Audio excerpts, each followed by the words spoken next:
Oh, hi guys, so welcome to back my channel. তো গতিকে এটা নতুন এটা ভিডিও এটা লৈ আহিছো আপোনালোকৰ মাজত। তো গতিকে আমি গৈ আছো গোলাঘাটৰ পৰা ঢুকুৱাই খোৱা বৰনাম ঘৰলৈ। তো গতিকে আপোনাৰ ভিডিওটো আপোনালোকে চাই থাকিব। তো যদি তাত গৈ কি আছে কি নাই আপোনালোকক দেখাবলৈ চেষ্টা এটা কৰিম আৰু ক'ত আছে আৰু কেলে গৈ আছো তাত বহুত মই আজি এইফালে বহুত দিনৰ পৰা যাম যোৱা নাই হোৱা ভগৱানে আশীৰ্বাদে আজি যাবলৈ চেষ্টা এটা কৰিছোঁ। চাওঁ তাত গৈ আপোনাৰ ভিডিঅ' এটা কৰিম আপোনালোকৰ মাজত ৰাখিম, ঠিক আছে? চাই থাকিব ভিডিঅ'টো।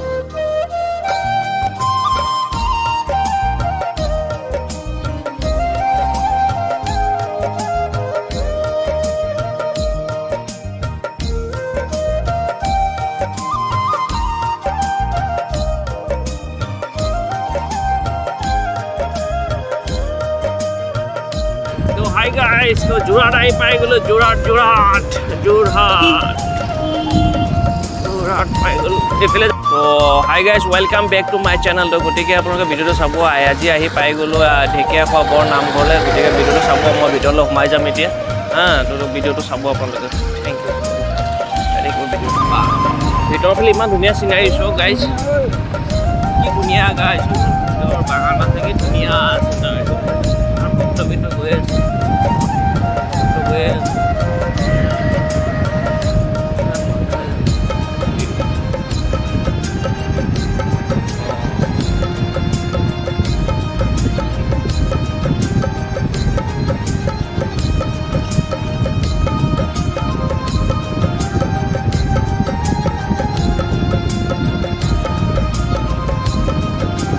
daba aku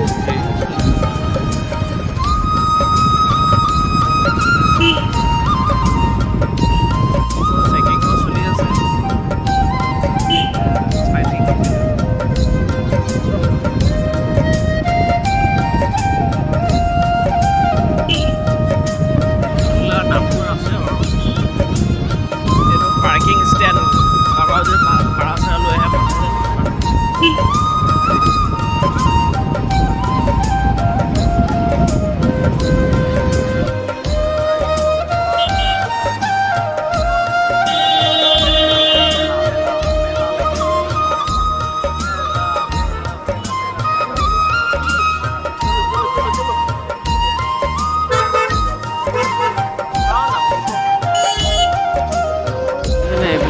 চাৰিওফালে আপোনাৰ দুৰ্গা পূজা মেলা যেনেকৈ লাগে তেনেকুৱা নাম কীৰ্তনতো এইবিলাক ভাদ মাহত আমাৰ এইবিলাক নামঘৰৰ ওচৰতো পূৰা একদম মেলা বহিছে। তো হাই গাইজ, তো আহি গ'লোঁ ইয়াত ফাইনেলি ঢেকীয়া খোৱা বৰ নামঘৰ। মহাপুৰুষ শ্ৰী শ্ৰী মাধৱদেৱৰ বাতি এগছ জ্বলাইছিলে, সেইটোৰ পৰা আৰু ভক্তৰ ভিৰ। গতিকে আপোনালোকে চাই থাকিব গাইজ। তো চাইছেনে শ্ৰী শ্ৰী মহাদেৱ হাই গাইজ। তো ফাইনেলি চাইছেনে আহি পালোঁ, বহুত ভিৰ আজি দেওবাৰ। গতিকে ভিডিঅ'টো আপোনালোকে কি দেখুৱাম বুলি ভাবিছোঁ ভিতৰটো আজি ভিডিঅ'টো চলি আছে। গতিকে ভিতৰলৈ সোমাব পৰা নাই, ইমানেই ভিৰ। চাওঁ ক'ত সোমাব পাৰোঁ কি কথা, আজি সোমাব পাৰিম বুলি মই আশাই কম লাগিছিল। গতিকে চাই থাককচোন ভিডিঅ'টো আপোনালোকে। গাইজ চাইছেনে প্ৰসাদৰ ভিৰ, গতিকে চাই থাকিব ভিডিঅ'টো আপোনালোকে।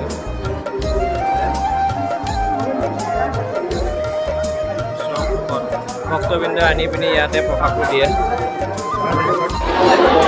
তো হাই গাইজ, তো আহি ফাইনেলি ইয়াত সোমালোঁ। তো গতিকে বহুত ভিৰ আজি দেওবাৰ বুলি। তো গতিকে আপোনালোকে ভিডিঅ'টো কেনেকৈ দেখাম কি কথা মই এইখন ধৰিবই পৰা নাই, ইমানেই ভিৰৰ মাজত। তো আপোনালোকে ভিডিঅ'টো চাবচোন গাইজ। তো মই ফাইনেলি ইয়াত সোমাই আহিলোঁ। তো ইয়াৰ কমেডিৰ ভিতৰত। তো ইয়াত কিবা ৰিচিভো দি আছে তো কাটি পিনি। গতিকে দাদাই কিবা ক'ব নামঘৰৰ বিষয়টো, আপোনালোকে অলপ চাব দাদাই কি কয়। দাদা আপোনাৰ ঘৰ ক'ত আৰু পৰিচয়টো আপুনি দি দিয়ক। মোৰ ঘৰ এইখন গাঁৱতে। মই ইয়াৰ পৰিচালনা সমিতিৰ সহকাৰী সম্পাদক, তদুপৰি পালনাম সমিতিৰ এজন সক্ৰিয় সদস্য। আমাৰ ইয়াত বিভিন্ন উপসমিতি আছে, এই উপসমিতিবিলাকতো মই জড়িত। আৰু আমাৰ কাৰ্যকৰী যিখন সমিতি আছে, সমিতিৰ এজন বিষয়ববীয়া। পেছাত মই এজন ভেঞ্চাৰ স্কুলৰ শিক্ষক। ভাদ মাহৰ এই পালনাম মহোৎসৱভাগীৰ বাবে আমি সকলো ধৰণৰ যাৱতীয় ব্যৱস্থা গ্ৰহণ কৰিছিলোঁ। আমি জিলা প্ৰশাসনৰ লগত যোগাযোগ কৰি, বিশেষকৈ উপায়ুক্ত মহোদয়ৰ লগত যোগাযোগ কৰি আমি ইয়াৰ পানী যোগান, স্বাস্থ্য, বিদ্যুৎ সংযোগ এই সকলো বিভাগৰ কৰ্মী ইয়াত আছে আমাৰ। স্বাস্থ্যকৰ্মীও আছে, প্ৰশাসনে আমাক দিছে। তদুপৰি পানী যোগানৰ ব্যৱস্থা কৰা হৈছে আৰু প্ৰশাসনৰ ব্যৱস্থা যিসকল আৰক্ষী দায়িত্বত থাকে তেখেতসকলৰ বহুতে আমাৰ ইয়াত যাত্ৰীসকলৰ সুবিধাৰ কাৰণে কাম কৰি আছে আৰু ট্ৰেফিকসকলে আমাৰ যিখিনি পথ পৰিবহণৰ ব্যৱস্থা আছে তেখেতসকলে তাতো সহযোগ কৰি দিছে।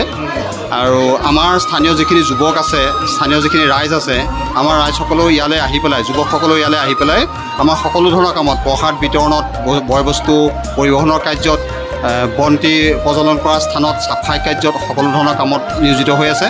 তদুপৰি আমাৰ ভকতসকলেও দূৰ দূৰণিৰ অহা ভক্তসকলে যাতে অসুবিধা নাপায় তাৰ কাৰণে যাৱতীয় প্ৰস্তুতি চলাইছে।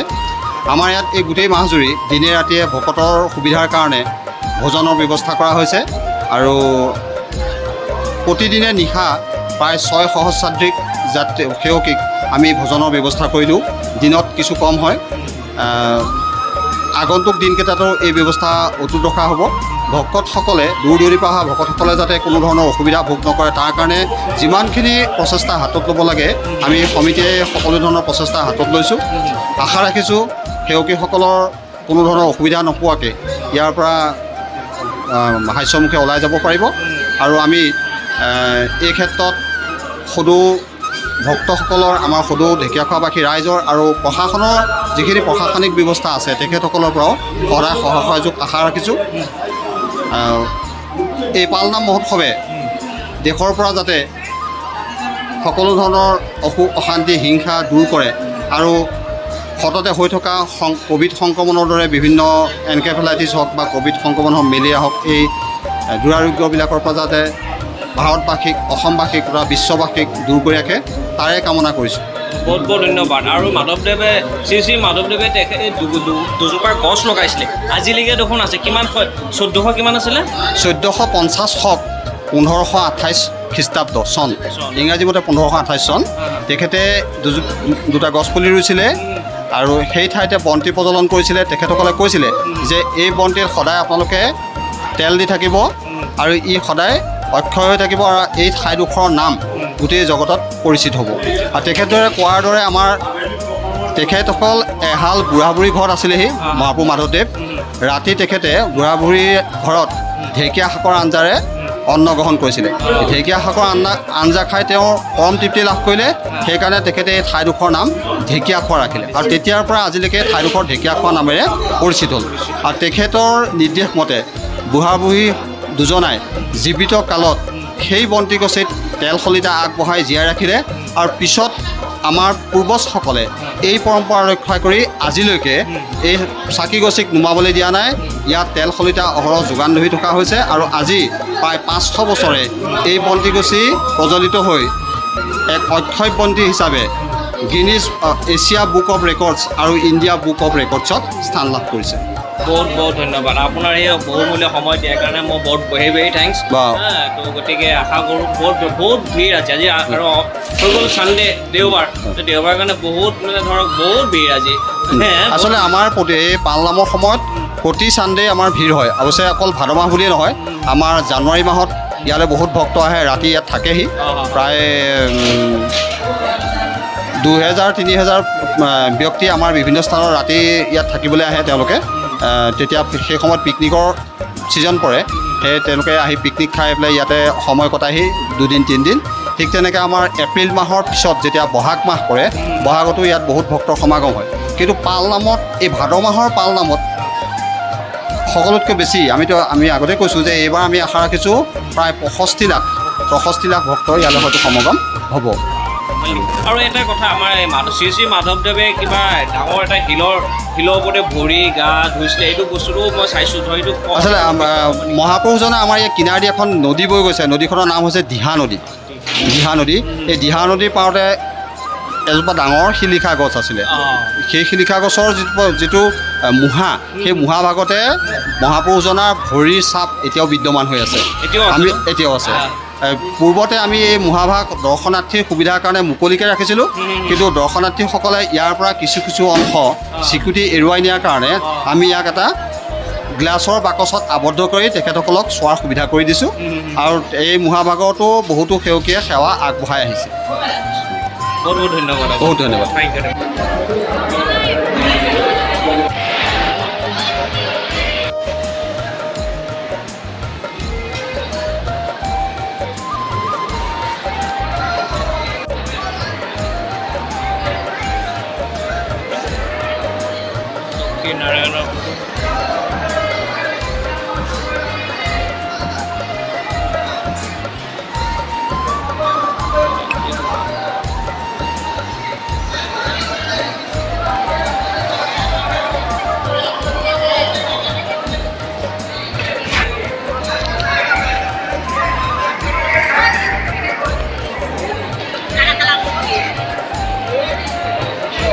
দেখো মা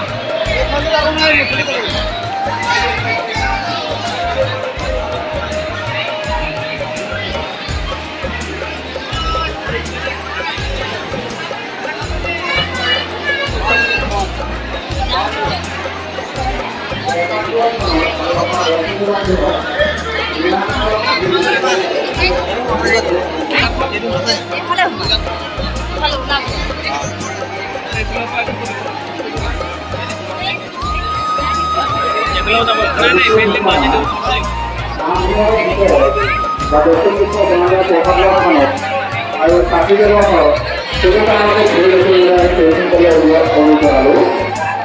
আৰু অনুভৱ পোৱা মতে বহুকেইগৰাকী যুৱতী মোবাইল ফোন মানুহে হৈছে সেয়েহে নিজৰ প্ৰতি হাই গাইজ তো শ্ৰী শ্ৰী মাধৱদেৱে দুজোপা গছ ৰুইছিলে তো আজিলৈকে গছটো আছে এতিয়ালৈকেও আছে ৰুইছিলে যেতিয়া চাব গছ 1450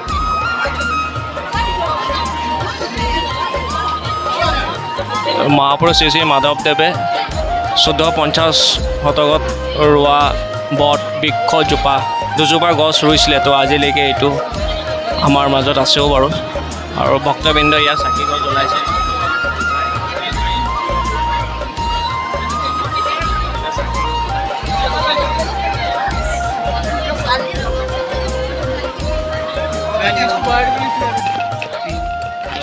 মাধৱদেৱে দুজোপা বৃক্ষ গছ ৰোৱা গছ এয়া চোৱাই দিছোঁ আপোনাক দেখুৱাই দিছোঁ আৰু আপোনালোকৰ মাজত আজি বহুত ভিৰ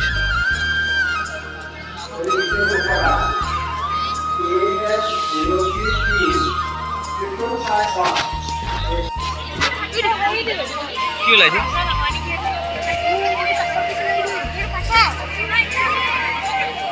ক'ত কাছ ওলাইছে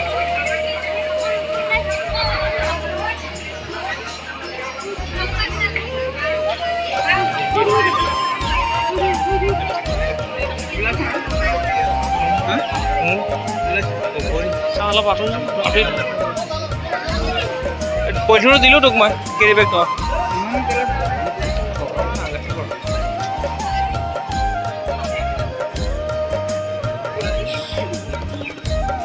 ওলাইছে না এইবিলাক কিবা কিবি তলত মাছ চাছ ওলাই নাই তলত কি কিবা আছে ইয়াত কাছ আছে নেকি কাছ আছে